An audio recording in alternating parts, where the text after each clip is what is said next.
In 1950s America, Jane Russell's scandalous hourglass figure caused an absolute frenzy. Her buxom chest was so popular, variety show host Bob Hope even once introduced her by saying, "the two and only Jane Russell." Jane Russell was known for playing sultry femme fatale types on screen, but behind the scenes she could be a goody two-shoes. She was a staunch Republican and devout Christian. That's not an exaggeration. Russell actually organized a weekly Bible study at her home, which she named the Hollywood Christian Group. In fact, while making her most famous film, the classic Gentlemen Prefer Blondes, Jane Russell actually tried to convert her co-star Marilyn Monroe to Christianity. As Monroe put it, "Jane tried to convert me, and I tried to introduce her to Freud." Obviously, neither woman budged in her beliefs. Russell's career began in a way that seems like a classic old Hollywood cliché. She was a buxom 19-year-old working in a humdrum job at a doctor's office when infamous Hollywood director Howard Hughes walked through the door. Hughes was well known for his love of beautiful young women, so it's no surprise that he immediately focused on Jane Russell.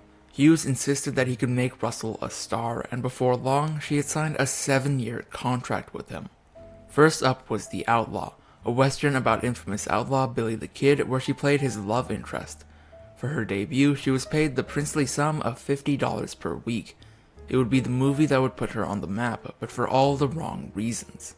The sultry role of Rio in The Outlaw made a breakout star of Jane Russell, even though it was barely seen for nearly 5 years after its initial release. The film was supposed to come out in 1941, but the Hollywood Production Code Administration objected to the amount of skin that was shown, particularly by Russell. Hughes, who had directed the film, had to think fast, so he came up with a devious plan. Hughes had to cut some of the more salacious footage from the film, but the whole ordeal had scared off the film's distributor, and if it didn't get released, he'd lose millions. In order to draw attention to the film and create demand for it, he actually called for it to be banned. He manufactured public outcry, secretly calling concerned citizens to tip them off about the vulgar film. Somehow, this ploy worked. The attention that it drew to the film created a demand, but the story didn't end there.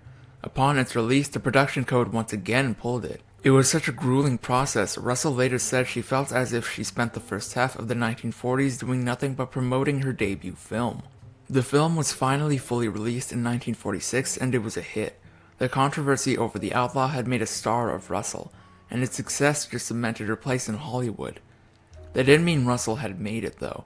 Her next movie, the 1946 drama Young Widow, was a failure, but it would take more than that to keep Jane Russell down. Of course, Russell wasn't exactly sitting on her hands while she waited for the release of The Outlaw. She posed for photos and became a popular pinup girl during that time, especially with World War II servicemen. That wasn't Russell's only connection to the armed forces. Her father, Roy William Russell, had been a first lieutenant in the U.S. Army. However, it was her mother's footsteps that she followed in. Geraldine Russell had been an actress before starting their family in Bemidji, Minnesota. Jane ended up being the first of 5 children for the Russell family. Russell's mother was a stage mom if there ever was one. First, she urged her young daughter to take piano lessons. After that, Russell took drama classes and appeared in school plays in high school, before going on to take acting lessons from acclaimed coaches. It sounds like the perfect path to Hollywood stardom, but through it all, Russell's heart was elsewhere. Russell actually dreamed of becoming a fashion designer rather than an actress, but her mother had different ideas. She pushed her daughter through the dramatic arts, and then tragedy struck. Russell's father perished, leaving behind a wife and 5 children. As the oldest, Jane decided that she'd get a job as a receptionist to support her family. Of course, that job ended up leading her back to the stage anyway. When Howard Hughes walked through the door of the doctor's office where she worked and he discovered her, while Hughes didn't get as creepy with her as he did other starlets, he was once quoted as saying, "There are 2 good reasons why men go to see Russell, and those are enough." When Hughes laid eyes upon Russell's soon-to-be infamous figure, he saw dollar signs and he acted on it in a truly bizarre way. While making The Outlaw, Hughes designed a now infamous underwire bra just for Russell to further propel her cleavage onwards and upwards for the movie. However, Russell later revealed the truth about the whole thing. In her autobiography, Russell said that she found Hughes' baffling bra invention to be incredibly uncomfortable, so she devised a way to get around wearing it. Russell hid the invention and wore her own bra, adjusting the straps and padding it out with tissues to fool the notorious director. Hughes' infamous invented bra now lives in a Hollywood museum. Russell was no fool, and she knew that Hughes and the rest of Hollywood were trading in on her curvaceous figure, but she also had her limits and wasn't shy about speaking up when things got too far. She said, "Appeal is good, but not in bad taste, then it's ugly. I don't think a star has any business posing in a vulgar way." That's not to say that Russell was judgmental of her co-stars and peers. She had worked with Marilyn Monroe on Gentlemen Prefer Blondes and defended the star, saying that Monroe's pin-up calendar had been artistic, which kept it from being vulgar. Following the success of The Outlaw, Russell tried her hand at a musical career, but it didn't go exactly as she planned. Columbia Records released her innuendo-laden album, Let's Put Out the Lights, in 1947, but Russell later revealed that she hated the album, saying it was horrible. One song on the album's reissue, the subtly named Boing. Russell had spent years in Hollywood purgatory waiting for The Outlaw to be released, and over time the endless delays took a major toll on her career. Finally, in 1948, Russell began to make something of a comeback when she was cast as Calamity Jane in The Paleface. Thankfully, the flick was a massive hit for Paramount that year, but for Russell, the best was yet to come. Hughes hadn't just forgotten about Russell after all the trouble he'd gone through with The Outlaw, and when he gained control over RKO Pictures in 1948, he immediately signed her to a long-term contract. They had a very fruitful working relationship, and she starred in a number of RKO films over the next few years of her career. However, there was a dark side to it all. The type of films that Hughes cast Russell in focused only on her body, and she never really got a chance to show off her acting chops in those years. While many of the films were financial successes, they're not exactly the type of stuff that critics will still talk about today. As a result, many critics and fans have said that her talent was wasted during those years. Eventually, Russell's good looks were bound to land her a romance, and in 1943 she got one. That year she got married to her high school sweetheart Bob Waterfield, who was a quarterback for the UCLA Bruins at the time. Many expected the young couple to start a family, but sadly, Russell was hiding a dark secret. Told, she became pregnant with Waterfield's child. Faced with a difficult choice at a young age, she ultimately chose to terminate the pregnancy. The procedure was difficult, and after experiencing severe complications, Russell went to see her family doctor for a checkup. According to Russell, when the doctor took a look at her that day, he asked her a terrifying question: "What butcher did this to you?" As it turned out, the botched procedure had left the young girl infertile. The aftermath of all this had stayed with Russell for the rest of her life. She became a vehement anti-choice activist. The voluptuous Russell was a popular pin-up during the Korean War as well, so popular that the forces there named a pair of embattled hills in her honor. On top of that, she is the namesake for the Jane Russell Peaks in Alaska. During her contract with RKO Pictures, Russell was cast opposite Robert Mitchum and Vincent Price in His Kind of Woman. The looks, star power, and chemistry of the leads made it seem like the film would be a guaranteed blockbuster. At first, filming went off without a hitch. That is until Howard Hughes stepped in. While making His Kind of Woman, Mitchum came up with a cheeky nickname for Russell, calling her Hard John for her rigid Christian beliefs. Any other star might have taken offense, but Russell had a great sense of humor. When a reporter asked her about her reputation for being hard-nosed about her faith, she had a sassy retort: "Christians can have big breasts too." With filming on His Kind of Woman completed, the cast looked forward to moving on to the next film project. The persnickety Hughes demanded an entire year's worth of reshoots for the film, with the cast now annoyed and fighting each other, even throwing an anniversary party for the shoots. If Russell thought her ordeal was over after finally wrapping His Kind of Woman, she was sorely mistaken. Her next project was the Hughes-produced Macau, and this time she had to deal with temperamental Austrian director Josef von Sternberg, who quickly made enemies of most of the cast, but who had a special dislike for Russell. While working on the film, von Sternberg sniped that Russell was a beautiful, stupid girl. There were fights on set, and the director constantly threatened to fire his actors, but in the end, it was von Sternberg who got fired himself. Then, after all that, the film ended up a financial flop. It was yet another setback for Russell, but her patience would soon pay off.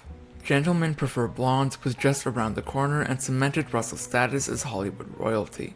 In fact, Russell even got paid more than her co-star Marilyn Monroe, but despite this competition, Monroe spoke fondly of Russell in the final interview she gave before her tragic passing, saying that Russell was quite wonderful to me. The success of Gentlemen Prefer Blondes wasn't the only triumph for Russell that year. After her disastrous and lengthy contract with Howard Hughes through RKO Pictures, Russell was finally able to strike out on her own. Instead of signing with another studio, Russell and her husband Bob Waterfield began Russfield Productions. Russell and Waterfield also had exciting success on the home front. In the early 50s, the longtime couple adopted a baby girl. Soon after that, they added to their family by adopting a baby boy, and a few years later, another son. It should have been the happiest time of their lives, but instead it stirred up a dark controversy that nearly ruined Russell's life. Russell was working on a play in London when during an interview, she said that she wanted to adopt an Irish boy due to her husband's heritage. A young Irish mother named Hannah McDermott saw the interview. Reading it, she envisioned a better life for her infant son Thomas. She reached out to Russell and set the wheels in motion. Russell and McDermott came to an agreement over little Thomas, and soon after, Russell took him home and the Waterfields became a family of 4. McDermott gave an interview to the Daily Mail about the adoption, which ran with the headline, "My baby has gone to fairyland." When the paper came out, it caused an uproar. One British politician was so outraged that he called for baby Thomas's return to the UK. Hannah McDermott, meanwhile, was charged with breaking adoption laws, and people angrily protested outside Russell's home.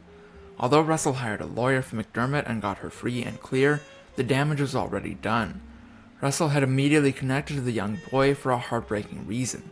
It reminded her of her younger brother Billy, who had passed away at just 16 months old. While Tommy went on to live happily ever after in Hollywood with Russell, things weren't so easy for his birth mother. She perished young at just 53, and the circumstances are chilling. She left a pub with a man, and the next day her remains were found in her burned out home. It was likely that the fire was set to cover her homicide, which remains unsolved. Russell's troubling experience with adoption turned her into an advocate, and in 1955 she founded an organization meant to facilitate foreign adoptions for U.S. families, which at the time weren't yet common. She called it the World Adopting International Fund, aka WAIF. Since its inception, the organization has helped over 50,000 children get adopted. Despite the uproar in the UK, Russell's career made a quick recovery stateside. She put in the work, and eventually the critics came around to appreciating her not just for her body, but for her talent as well. However, disappointment was just around the corner. Russell counted the 1957 film The Fuzzy Pink Nightgown among her best work, but it was a flop. Sadly, the failure of The Fuzzy Pink Nightgown went far beyond disappointing ticket sales. It also spelled the end of the production company that Russell began with her husband Bob Waterfield. For most of the next decade, she only occasionally appeared in films and mostly stuck to television and music. Chalking it up to her advanced age, she was in her mid-30s. After spending a quarter of a century together and adopting 3 kids, high school sweethearts Russell and Bob Waterfield seemed solid as a rock, but heartbreak was lurking in the shadows. In 1967, Russell filed for divorce, only for Waterfield to file a countersuit, saying that his soon-to-be ex drank too much and was prone to habitual intemperance. The terms of their custody agreement were far from conventional for that era. While the eldest 2 children, Tracy and Thomas, went to live with Russell, custody of the youngest of their adopted brood, Robert John, was given to Waterfield. If the breakup of Russell's 25-year marriage shocked her fans, they were in for even more surprise. Just 2 short months after her divorce, Russell hastily married actor Roger Barrett. The timing revealed the dark side of her previous marriage. It turns out that both spouses had cheated on the other. In the end, Waterfield's affair with his secretary drove Russell to file for divorce. Sadly, just 3 months after Russell's wedding to her second husband, tragedy struck. Russell and Barrett were only married for 3 months when Barrett suffered a sudden, fatal heart attack. After 25 years and 3 months of love and loss, Russell was unexpectedly alone for the first time since high school. It took time, but eventually Russell found love again. 6 years after the loss of her second husband, she fell for an estate agent named John Calvin Peoples. The couple wed in 1974, and unlike Russell's other walks down the aisle, this one was built to last. Russell and Peoples remained together until his passing in 1999. Russell never remarried after him. Shortly after the passing of her third husband, Russell revealed a dark and surprising secret. She admitted that she had a drinking problem and entered rehab, all at the age of 79 years old. Russell confessed that she began to drink after the loss of her husband, and that her family had to confront her about her problem and urge her to seek treatment. While Russell's youngest son didn't come to live with her after the end of her first marriage, she moved close to him and his family in the final years of her life. In 2006, her eyesight began to deteriorate. Then, a few years later, after suffering from a respiratory illness, Russell's sensational life ended in February 2011. The screen siren was 89 years old. Gentlemen Prefer Blondes was one of Russell's most well-known films, but the ultimate fates of her and her co-star Marilyn Monroe were starkly different. Russell credits her marriage and family for keeping her in line in Hollywood. However, she also revealed her own dark suspicions about Monroe's infamously tragic end. In a 2007 interview, Russell said that she was suspicious of Monroe's passing. She explained that the blonde Bombshell had been preparing to remarry Joe DiMaggio, and had been excited about a new movie contract. As a result, Russell just didn't think Monroe took her own life. Rather, she said, someone did it for her. There were dirty tricks. When the interviewer brought up Monroe's connection to the Kennedys, Russell agreed that she believed they had a part in her friend's untimely demise. If you enjoyed this Fact and A video, give it a thumbs up and subscribe for more incredible stories. Want to say in who we cover next? Join our membership program through the link in the description for exclusive perks. Your support means everything to us. Thanks for watching, and we'll see you in the next one.